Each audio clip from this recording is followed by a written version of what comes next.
Good morning. Welcome to the show. It is almost summer break and the planning is in full swing.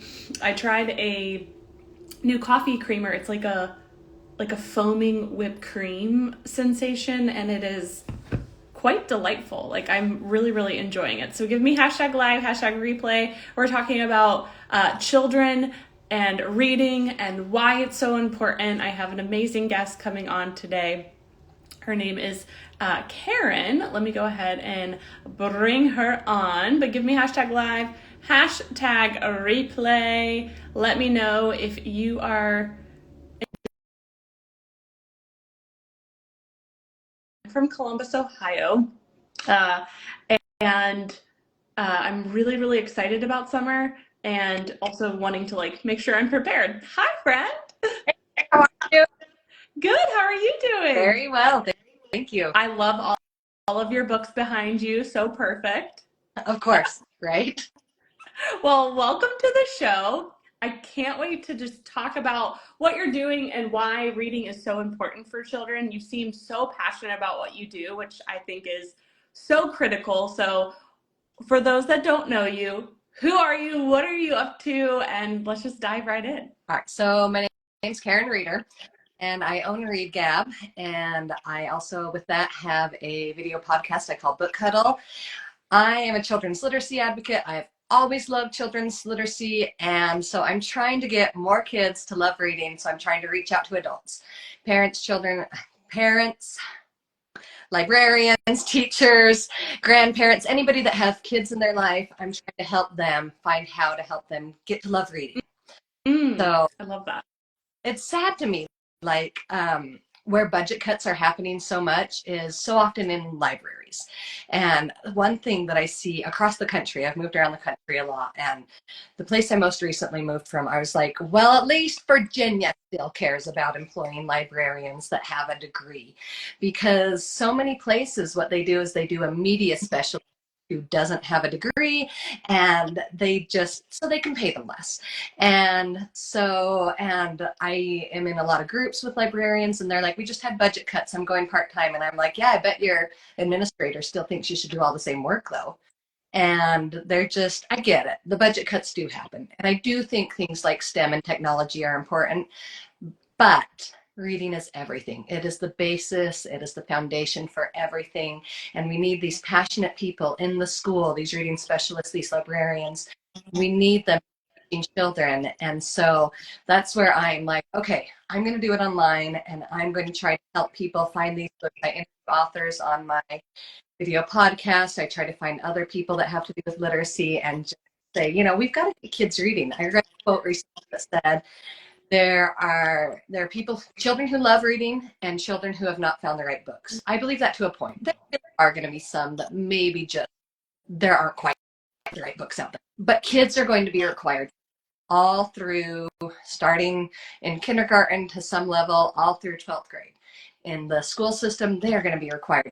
Help them find something they can at least partially enjoy for those ones who, I think there's a small audience out there that's just not going to be their thing. Just like there's an audience of kids that just are never going to be into school.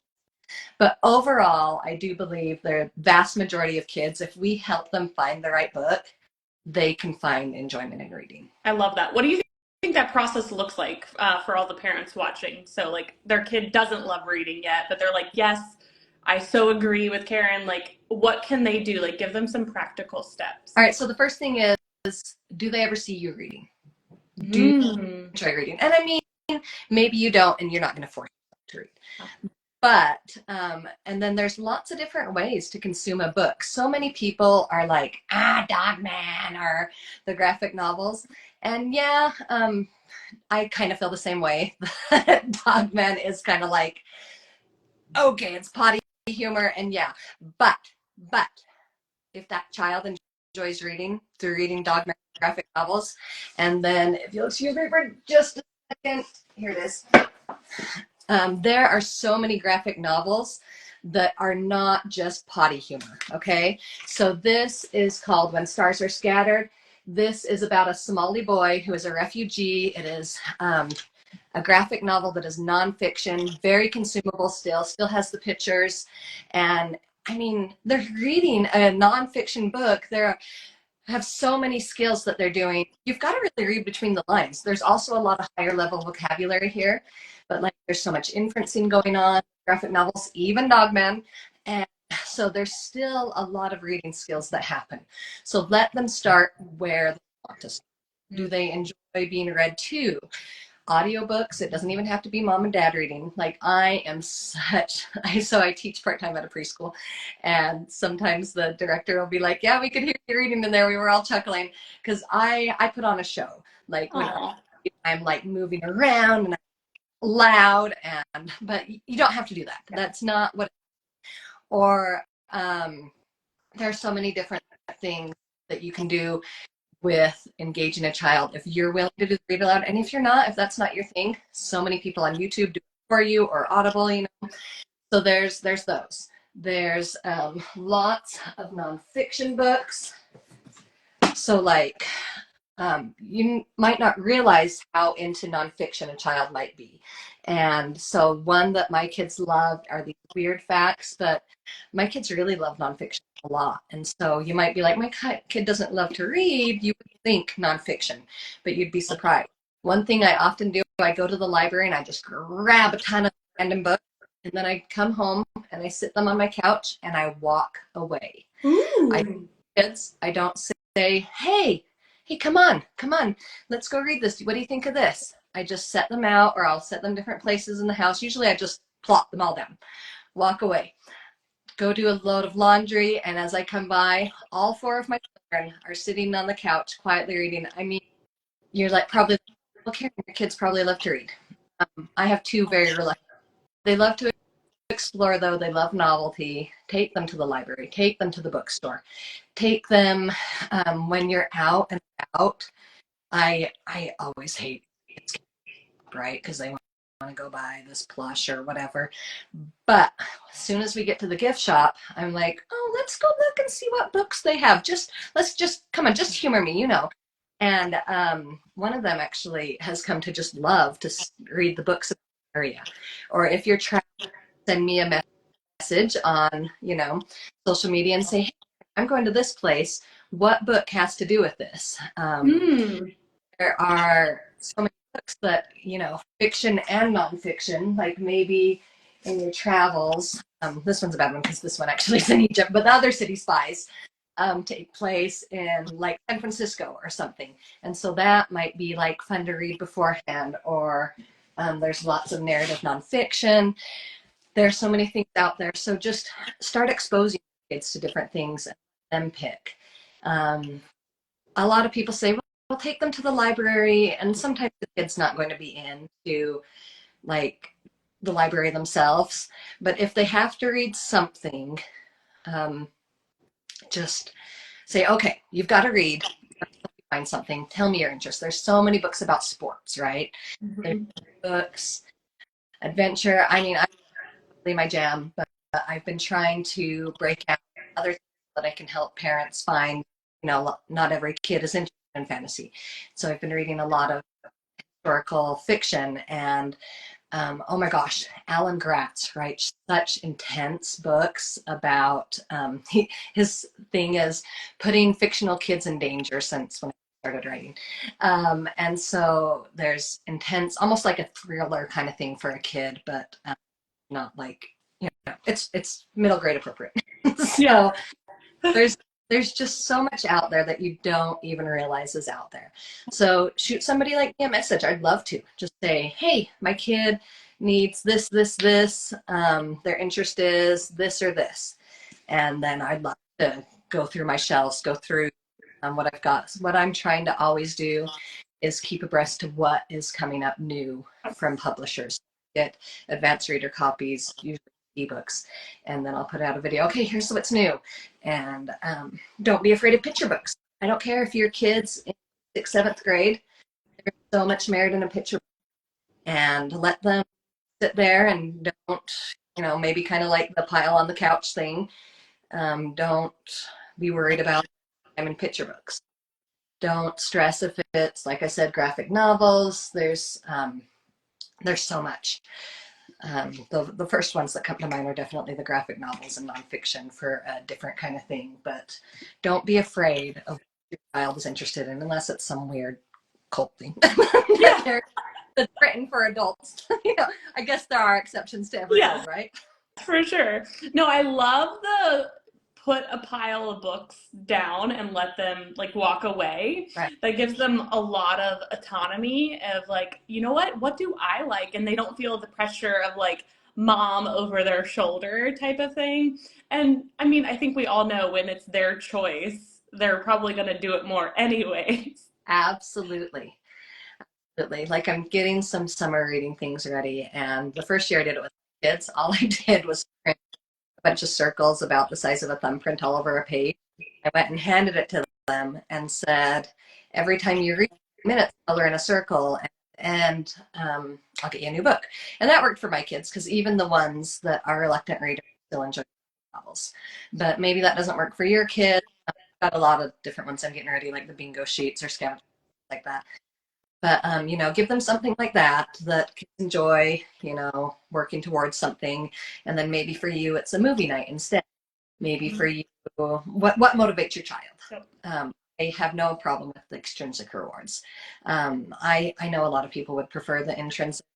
Those are wonderful and beautiful. Point out to your child when they're improving and things like that. There's a lot where you can find intrinsic value in it and be like, oh my gosh, look at this word. Could you even fathom reading this word like a year ago or 3 months ago? For the younger audiences, play games. There are so many. I have an interview I did. How she was on Shark Tank and now she makes millions from it. She's a retired teacher. It is a fidget game. It's called the fidget game, but Yes, it's we have it. yeah, Yeah. yeah, the puppets. Yep. And I'm seems so simple, but the kid gets into it and it's powerful, making it a game. So like I said, I'm getting scavenger hunt and bingo sheet. Make it engaging for your child so that they can have fun and I'll do it for you. Message me and say what you need and I'll get there for you because this is what brings me joy. I love that. You can totally feel your passion. Do you think it's helpful to like have reading time a certain time of day every single day to like build the habit, or do you not think that that's necessary just for busy parents that are, trying to do all the Yeah. things, you Yes. know? It depends on the receptiveness of your child and how you parent. It works well for some families, definitely, but I never want to force something that I feel like should bring joy. And Mm. but for me, one thing I tell my kids at night is they're given a specific bedtime, and then they've got an hour and a half once they're in their room that they can read books or look at the wall. Like, they can sleep or they can read books. They shouldn't be playing. They shouldn't be doing anything else. And so it's like, well, it's bedtime. Go to sleep or read books. And so if it comes down to that, they might just read books. One thing that is fun for my family, and again, maybe just try to make it fun. We do readathon in school where you'd bring books and pillows and blankets and snacks and stuff. And I never hear about it in school these days. But so we do that as a family and we get a bunch of snacks all on the table. And so for my birthday, I used some of my birthday money and I bought each of my kids a new book and me a new book. And my husband had to read his own book. I'm not buying one of his history books with my birthday money. so, um, so they all got a new book and we sat around and read. And then on the other months, I go to the library or they find a book or whatever. So we do it every other month. And there's lots of snacks and we read for a half hour. And you'd be amazed, everybody is sitting there reading, even my 4-year-old. So we just have some novelty is one of the main things for her, but we just have some new selection there. And we all just sit quietly and read. And then after 30 minutes, we get up and we all go eat and chat. And then after a while that we go sit down and read for 30 minutes again. And it's just, our kids love the readathon. And on the other months we do movie night. Aw. So every month we do a movie night. And then on the other, we do readathon. And it's just a fun family thing. And my kids look forward to readathon as much as the movie night ones. I love that. Those traditions build such great habits too, and the fact that you're leading with joy, I think is a huge huge deal because when we're forcing things, it doesn't feel that good. So Right, I love that you're leading with joy and allowing them to have options. I think that those things are just they're overlooked a lot, and right, you know, I love your approach to it. right. And I guess it comes down to that your kids do need to read for school. They need it Yeah. somehow. So, I mean, try first everything you can to get it about choice for them and try everything you can to get it about fun for them.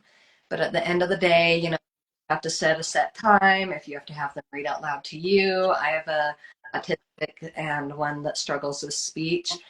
So what he does, he was always having a hard time getting the book read by the deadline for school. And so we turn it on audio and he listens to it while he reads. Mhm. So because it helps him improve his skill. Not everybody needs to follow along at the same time. Some kids can sit there with headphones on and they're reading a book with just kind of, they're staring out into space because they're so into the story. Mhm. Me, I can't just sit and listen. I've got to be doing chores or something or driving. But when you drive with your kids in the car, even if it's like a 10-minute ride to school, what if you listen to an audiobook every morning together and then all of a sudden and be like, oh, well, sorry, this is mom's, even if it's a children's audiobook, Yeah. And at Yeah. first, they're into it, but then eventually they're like, oh, I can't wait to hear what happens next. I don't want to get out. Mom, can we listen to it at home? So, and there's some great audio. I have to say, there are some books that are like, you killed it. Like, you totally like made this amazing book a terrible audio. I've only run into a couple of them, and I think it's because it's only when I've read the book before trying the audio. Sometimes you just assume it's the book. But there are a couple narrators out there that just are like, I don't know, they just slaughtered the book for some reason.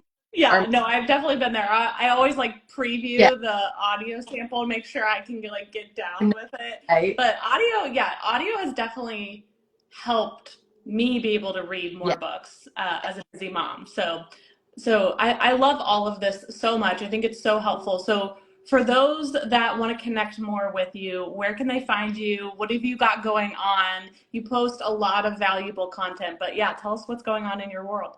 All right, so I started this years ago and I tried to be everywhere, right? But I'm a mom, and above all, what I want is to be present with my kids. Actually, I also have fibromyalgia, so I have like different health things that I want to be from home, and I'm not monetized yet. I do it for joy, their way. I mean, eventually, ideally, yes, I'd like to make money off of this so that I could not work outside the home at all. But it really does bring. I enjoy it very much as a hobby. So number one where I'm at is on YouTube. I put out regular videos. I try to do everything. I think what is having guests represent young adult me and bring them on and share with us some young adult book recommendations, because that's one thing I say is like, I read it all, but I can't read it all anymore because I'm trying to read all the new middle grade coming out. So my very main focus is picture books and middle grade books, which if you don't know middle grade, it's like advanced 8-year old up through 12-year old before we get into teenagers, which let me say Harry Potter is middle grade, especially that's middle grade. So there are adults who love and read middle grade, and there are older still reading middle grade who don't need the heavy content. You know what I mean? Just because it's middle grade, and teenagers aren't reading. So that's my focus on my YouTube channel, is just I recommend the book, and um, then I do have that video podcast. It's also on YouTube, soon to come on regular audio podcasts out there on Apple and Spotify. But right now, mainly YouTube. So it's Read Gab, Reagab, because my last name Reader is Art. So just forget my last name. Forget all that. Read Gab, like I read and talk about Reabgab. And then I am on Instagram every now and then. When I make a short, I'll come on Instagram as well. And I have a Facebook, just again, Read Gab, a page where and that one's where I post things more. I try to, or do teacher things like for Teacher Appreciation Week. Did this fun read across America that the kids would color in the States, and I came up with 50 plus ideas of what you could do. And again, it was all about that autonomy for the kids of them choosing. So a lot of my things are trying to make an activity where the kids can be involved and have fun, but also I love this so much. It's so good, so good. And I love the readathon idea too at home. What a fun, especially in the summer. That's a Right. total do like summer on a like a rainy day Yes. type of thing. That's like have that in your back pocket, moms. Like, okay, guys, we're gonna do a readathon, and it even just sounds fun. You know, it's like, oh, Right. what's that? And you bring the energy. I mean, I know we're not all and I'm not always like this, but I know we're not all like, yeah, but bring the like passion for it. If you enjoy doing it, they might be like, oh, mom, but deep down they like it. Or again, so when you sit outside, maybe not aren't always leaving books outside, but say, hey, why don't you go outside? Nice day. Go read a book by the tree. Go read the book to the cat or the dog, and then them reading out loud. They might not want to read out loud to you, but they might be willing to read out loud to the cat or dog. Buy them a stuffed animal that is their reading buddy, and then say your assignment to read out loud to this reading buddy. And you can make it a little house, get all into it, like with the cardboard and write on it, reading buddy's house, or name it or whatever. Make it a big old project, make it fun. Leave books in the kitchen, maybe ones that you're less concerned about getting milk on. Leave books in the living room. Leave books in the car, absolutely. If your kid doesn't get motion sick, circle them out. Have books everywhere. Again, maybe the ones that are the old picture books, put in the bathroom. Put books everywhere. We always have a stack in my daughter's room, but we don't have a lot of room for it. So we circulate it out. Like where I am right now is my library area. So I every now and then gather up the board books in the room, bring them down, grab some other. Novelty and excitement are what it's all about. I love this so much. Your heart is filled with so much joy. You deserve to get paid for what you're doing because it's so, so good. And, I think it makes such a world of a difference. And that's the beauty of the online space is like you saw a problem, you were passionate about helping solve it. And now your voice matters. And I just love that you're getting yourself out there and sharing your message and you have just such great ideas. So I'm so excited to spread the word. I do have a background. I never did say this. Before I had kids, I taught sixth grade. Yes. I teach elementary now. I do have a degree. So just in case anybody's out there like, well, who are you? For one, I read all myself. For two, my degree in elementary education. So yes, always worth noting. I mean, always worth noting. You've got the passion and you've got the brains. Well, it was an honor to have you on and share your message today. So make sure you check out Read Gab. Would you say that you're most active on YouTube? Absolutely. Okay, so we've got go there a video podcast, and at least one other video a week there. Okay, so. Perfect. Awesome. Well, thank you so much for your time today. And I'm going to go put books all around our house. That's like my big action. So thank you so much for all your inspiration and what you're doing. Thank you. Thanks for having me on. Thank you. Bye-bye.